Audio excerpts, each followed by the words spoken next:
Welcome to Hollywood Graveyard, where we set out to remember and celebrate the lives of those who lived to entertain us by visiting their final resting places. Today, we're back in New York to find such stars as Gloria Swanson, Tony Bennett, Ossie Davis, and Ruby Dee, and many more. Join us, won't you?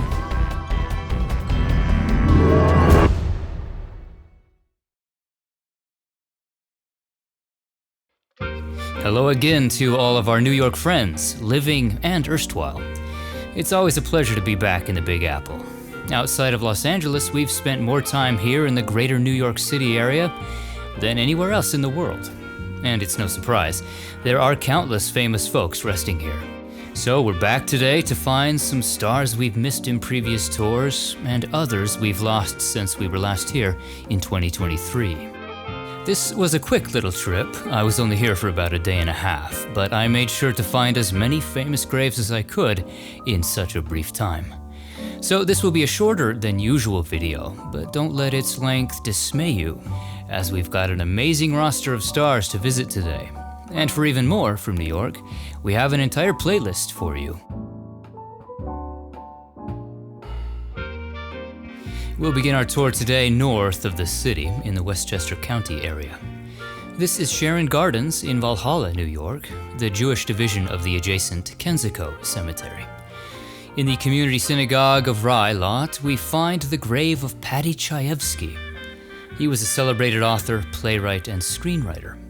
To date, Paddy is the only writer to win 3 Solo Academy Awards for screenplays for the films Marty, The Hospital, and Network, the latter often being described as his masterpiece.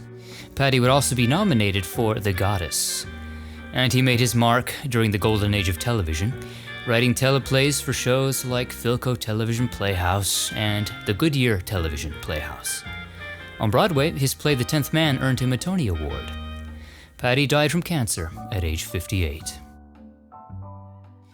In the same cemetery, over in Memory Gardens, Section 3, is the grave of Beverly Sills. She was one of the best-known opera singers in the 60s and 70s. She was particularly known for her coloratura soprano roles, performing the works of Mozart, Puccini, Verdi, and more. NPR described her voice as capable of spinning a seemingly endless legato line, or bursting with crystalline perfection into waves of dazzling fioriture and thrilling high notes. After retiring from singing, Beverly became the general manager of the New York City Opera and later had roles with the Lincoln Center and Metropolitan Opera.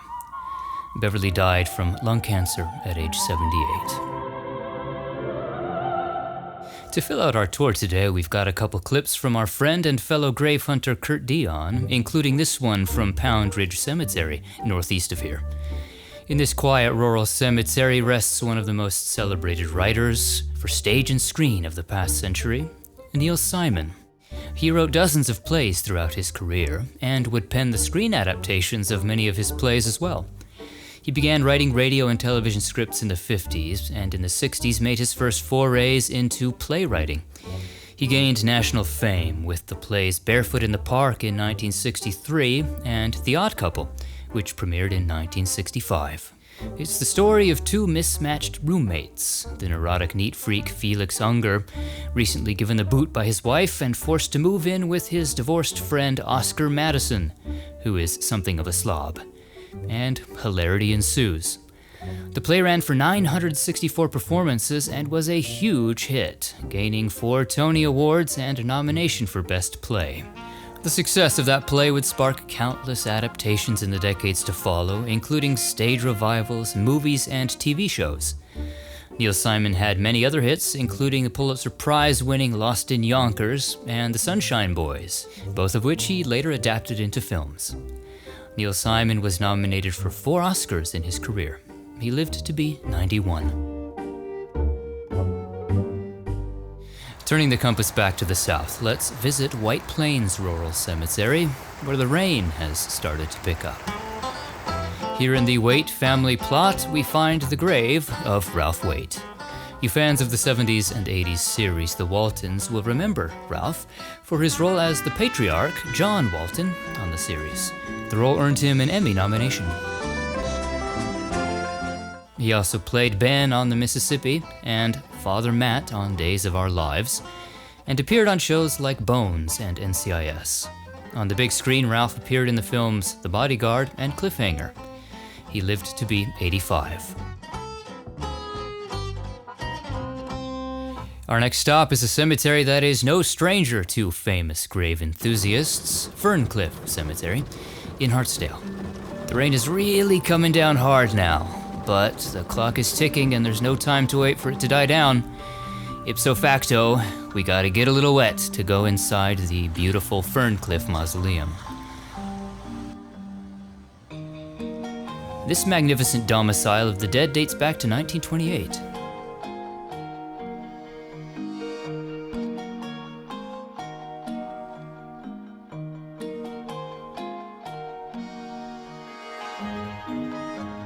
You'll recall from our previous tour here that in these halls rest legends like Ed Sullivan and Joan Crawford. To find the grave I was looking for here, I had to take an elevator down to the lower level. To my surprise, when the elevator opened, the lights were out on this level. Entering the room, I figured the lights were motion activated or something. Nope.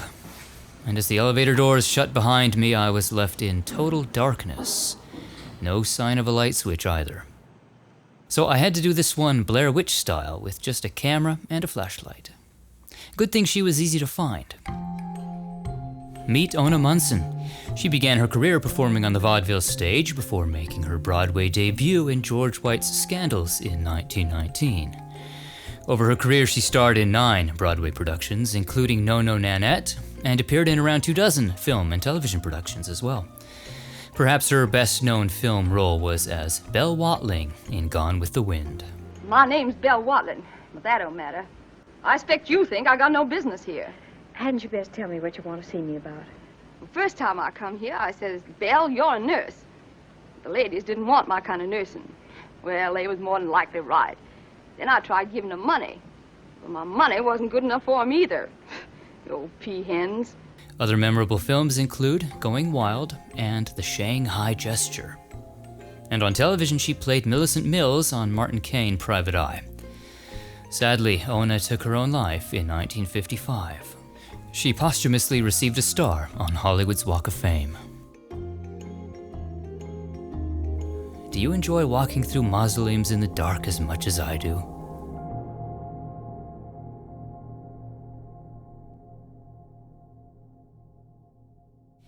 Back out to daylight, the rain has begun to die down a little, allowing us to visit husband and wife entertainers Ossie Davis and Ruby Dee. Ossie was a noted actor, writer, and director. He began performing in theater in the 40s and would go on to earn a Tony nomination for his role in Jamaica. He then wrote and starred in the satirical farce Pearly Victorious, which would be adapted into a 1963 film and a 1970 musical. Ossie also had notable film roles, including in Grumpy Old Men, Do the Right Thing, and The Scalp Hunters. Don't stare at me. The evil eye doesn't work on me. Mother, sister, you've been talking about me for 18 years. What have I ever done to you? You a drunk fool. Besides that. On the small screen, he played Ponder Blue on Evening Shade, and was nominated for a Primetime Emmy portraying Martin Luther King Sr. in the miniseries King. As a director, his films include Cotton Comes to Harlem and Gordon's War. Ossie was married to and often performed with actress Ruby Dee.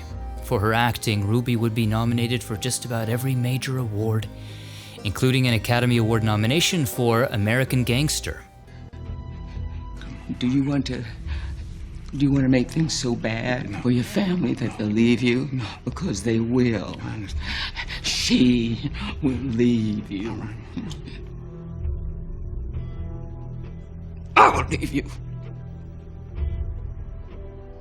Ruby made her Broadway debut in South Pacific in 1943. She would go on to originate the role of Ruth in A Raisin in the Sun, a role she would reprise on film in 1961. Other notable films include Do the Right Thing and The Jackie Robinson Story. And on television, Ruby was celebrated for roles on Roots, Lincoln, The Nurses, and voicing Alice the Great on Little Bill. Ossie and Ruby would be awarded the National Medal of Arts and Kennedy Center honors They were both also well known for their work in championing civil rights. Ruby lived to be 91, Ossie 87. They were both cremated, their ashes combined into the same urn, which read, "In this thing together." Working our way south to New York City, we arrive once again at the grandiose Woodlawn Cemetery in the Bronx, a cemetery which dates back to the Civil War era. In the northwest corner of the cemetery is the Garden Conservatory Mausoleum.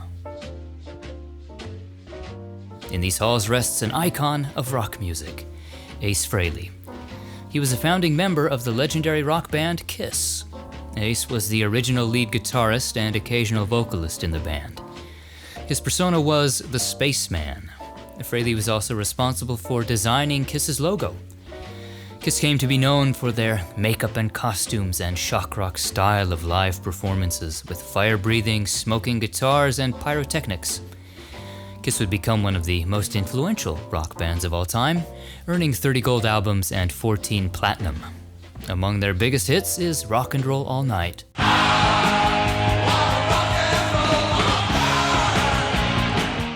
In 2014, the band was inducted into the Rock and Roll Hall of Fame. Outside of Kiss, Frehley also had a successful solo career. He died after complications from a fall in 2025. He was 74. Back outside, let's turn east to Myrtle section. Here we find the grave of Dorothy Parker. She was a poet, author, and screenwriter, known for her sharp wit and caustic wisecracks. She rose to fame writing for magazines like The New Yorker and as a founding member of the Algonquin Round Table. She then made her way to Hollywood to pursue screenwriting. Her efforts would earn her 2 Oscar nominations for the films A Star is Born and Smash Up, The Story of a Woman. She also co-wrote the 1942 Hitchcock film Saboteur. Her short story, Big Blonde, won the National O. Henry Prize, and she even contributed lyrics to the song I Wished for the Moon. Parker died from a heart attack at the age of 73. She left her ashes to friend and fellow writer Lillian Hellman, who never claimed them. So years later, the crematorium sent her ashes to her lawyer's office, where they remained in a filing cabinet for 17 years. Having left her estate to Martin Luther King Jr. and then to the NAACP, her ashes were eventually buried outside the NAACP's Baltimore headquarters. When the headquarters moved in 2020, Dorothy's ashes were left behind. Relatives called for Dorothy's ashes to be moved to the family plot here at Woodlawn. So, on August 18th, Dorothy's ashes were exhumed and brought to New York. The odyssey of Dorothy Parker's ashes finally ended here on August 22nd, 2020, when they were reburied for the final time. This new tombstone was unveiled in 2021.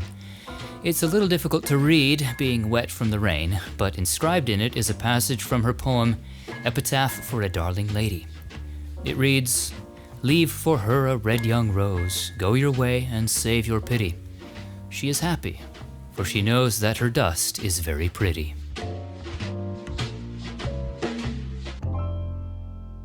Moving further into the city, we arrive in Manhattan's Upper East Side. Just across the street from Central Park is the Church of the Heavenly Rest.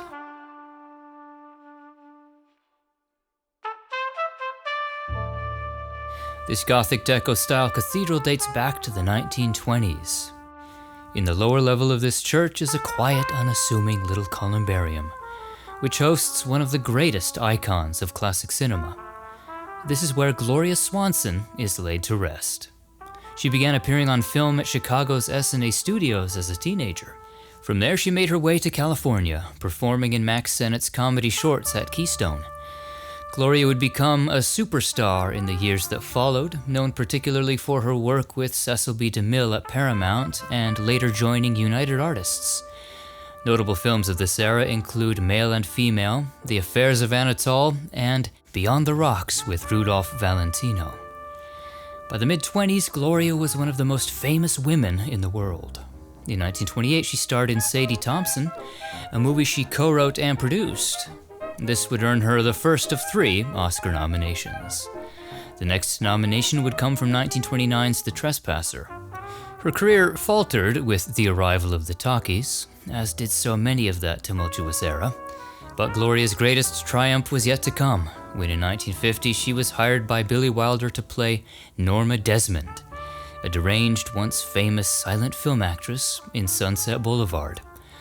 The film earned Gloria her third Oscar nomination, and the character of Norma Desmond has become one of the most iconic of classic cinema, giving us not one but two of the greatest lines in movie history. You're Norma Desmond. Used to be in silent pictures, used to be big. I am big. It's the pictures that got small.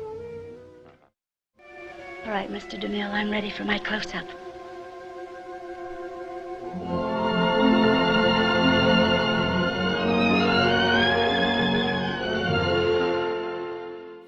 Gloria died from a heart ailment at age 84. She was cremated, her ashes inurned here in this niche.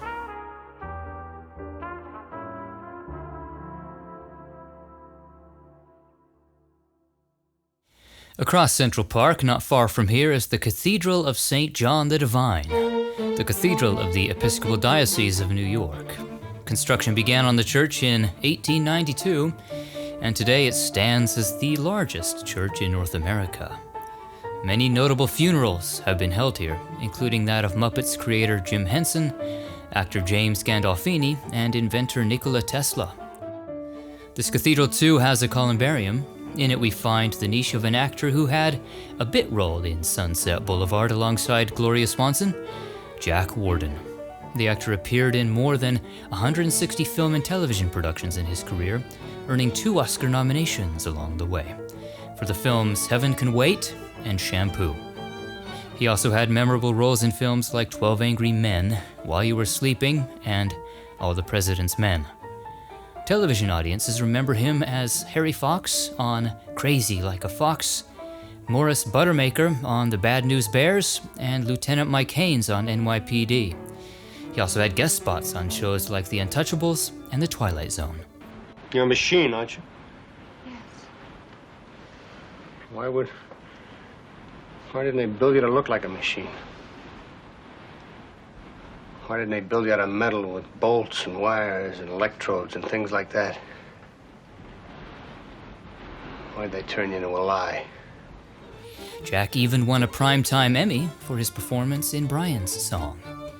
He died from kidney failure at age 85.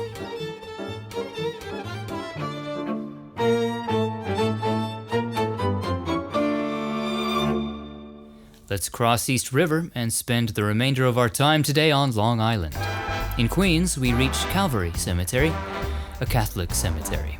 Calvary is broken up into 4 large sections, and with about 3 million burials, it has the largest number of interments of any cemetery in the US.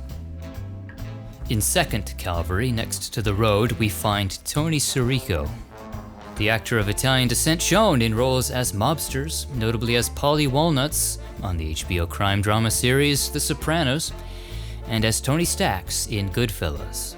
He had a tumultuous early life, ending up in prison for multiple crimes, including robbery and assault. It was during a prison sentence that he developed an interest in acting. He decided to leave the life of crime behind, and instead, just play criminals on screen. Other films include Mighty Aphrodite and Cafe Society. Tony would also occasionally lend his voice to animated productions like The Fairly Odd Parents and Family Guy. He lived to be 79. South of here is 4th Calvary. Here lies legendary singer Tony Bennett, perhaps the last of the golden age of the crooner. He started singing from a young age, performing traditional popular standards, jazz songs, and show tunes. His first #1 hit came with Because of You in 1951. In the years that followed, he released more popular tracks like Rags to Riches and what is considered his signature song, I Left My Heart in San Francisco. I left my heart in San Francisco. Tony is one of a very few artists to have albums chart in every decade from the 50s right up into the turn of the century and beyond. And his accolades are myriad, including 20 Grammy Awards, a Lifetime Achievement Award, 2 Primetime Emmy Awards, and a Kennedy Center honors. His popularity never waned, and he performed with a new generation of artists like Lady Gaga. His extraordinary life also saw him participating in the liberation of a concentration camp after World War II, and marching alongside Martin Luther King Jr. in Selma in support of civil rights. Living to nearly 100, Tony was one of the most longevous and beloved singers of the 20th and 21st centuries. Tony died at age 96 after a battle with Alzheimer's. He rests here alongside his parents. Spanning Brooklyn and Queens is a massive belt of cemeteries that can be seen from space. On the western end is the Evergreens Cemetery, another cemetery we've visited a few times in the past. Here in Gibran's section we find a delightful character actor named William Hickey. He appeared in close to 100 productions in his career. In 1985 he earned an Oscar nomination for his performance in Prizzi's Honor alongside Jack Nicholson. But audiences today likely remember him best for his roles as quirky characters with a distinctive voice in comedy and family films. He played Uncle Lewis in National Lampoon's Christmas Vacation. They want you to say grace. The blessing. And you fans of Tim Burton will be curious to know that William voiced Dr. Finkelstein in The Nightmare Before Christmas. That's twice this month you've slipped deadly nightshade into my tea and run off. 3 times. You're mine, you know. I made you with my own hands. He was also a fixture on television during its early years, appearing on shows like Studio One and The Phil Silvers Show. Hickey died from emphysema and bronchitis at age 69. Northeast of here, just off Cypress Hill Street, is New Mount Carmel Cemetery.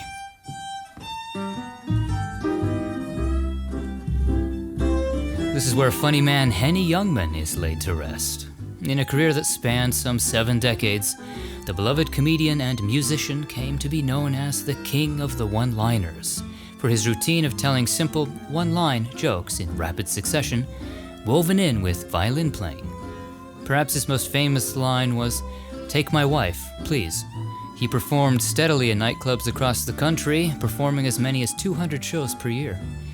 He also performed on shows like Rowan and Martin's Laugh-In, and would appear as himself in movies like Goodfellas.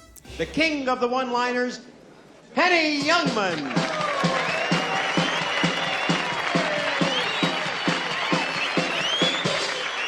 How are you all? I'm glad to be here. Take my wife, please. Henny died from pneumonia shortly before his 92nd birthday. For our last stop of the day, let's head northeast to Mount St. Mary Cemetery in Flushing.